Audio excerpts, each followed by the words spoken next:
I'm a senior research associate, which in colloquial terms is a postdoc. I'll explain a little bit more about that in just a second. And as I mentioned, I work at the Climatic Research Unit in Norwich. So first of all, what actually is a postdoc? It's something that you often hear kind of discussed in PhD circles. So it stands for postdoctoral researcher. So it's typically the role you take following completion of a PhD. And the main aim of a postdoc is to usually address a problem or research questions, and also advance our present understanding. So for myself, this is in the climate sciences, and I'll talk a little bit more specifically about what that is in just a second. And it's really great because you gain some really specialist knowledge. It's typically over kind of a few months to a few years. I'm quite lucky. My postdoc is 2 years and 9 months. I'm about a year into my current postdoc. And some of the advantages of a postdoc is that it's really creative, flexible, and I'm constantly learning. Sometimes I'm sitting at work and I think, I can't believe I'm getting paid to learn, essentially, every day. And this can take many different pathways. So that can be through coding, it can be through fieldwork, or it can be through lab skills. So I have no lab skills whatsoever. I have no fieldwork skills. My main skill is coding, and obviously my interest and knowledge in the climate sciences. So aside from what I've just mentioned, what else can a postdoc involve? One of the great things about a postdoc is it's quite varied. So you get the opportunity to attend and present at conferences and workshops. The first conference I attended was the Royal Metsoc Conference in 2019. Outreach events, something else that you can take part in or run as part of being a postdoc, as well as working with students, delivering and attending departmental seminars, and being part of a wider research community. So postdoc, you can really get out of it as much as you want. There's all sorts of different things you can do. And on the right hand side, you'll notice that there is a map of lots of little stars. These are all places that I've been able to visit as part of my postdoc or my PhD, which I'll talk to you about in just a second. You'll notice that there aren't many locations far away beyond kind of, I think Germany is the furthest I've gone, and that's because I'm trying to reduce my flying. But if there is something that you are interested in, I know people who've gone to Colombia as part of their research. One of my colleagues just got back from Vietnam for a research retreat. So there's all sorts of kind of travel opportunities that you can partake in. So that's definitely a benefit. So what is it that I actually do?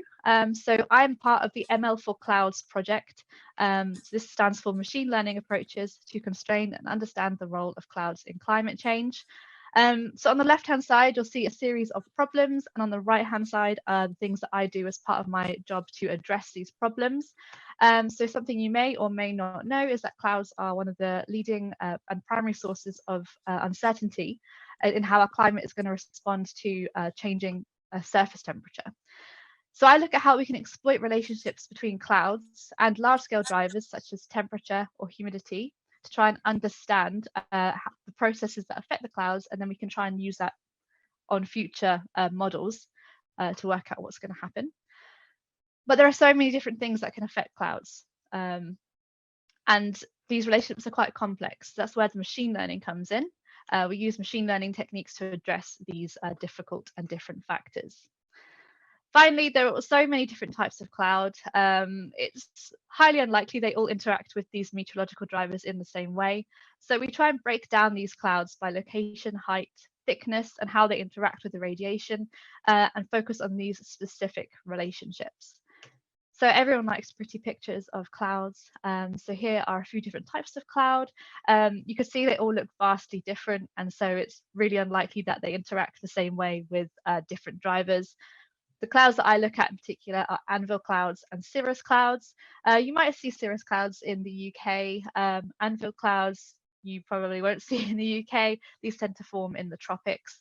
So that's what I'm working with at the moment, trying to understand how anvil clouds and cirrus clouds specifically interact with a whole load of different meteorological variables. So something you might be interested in is a day in the life of a senior research associate or a postdoc. I kind of split my time between the office and at home. So there are some pictures of my days on the left and the right hand side. So if I'm in the office, I typically go to the sports park, I grab a coffee, and then I go into the office.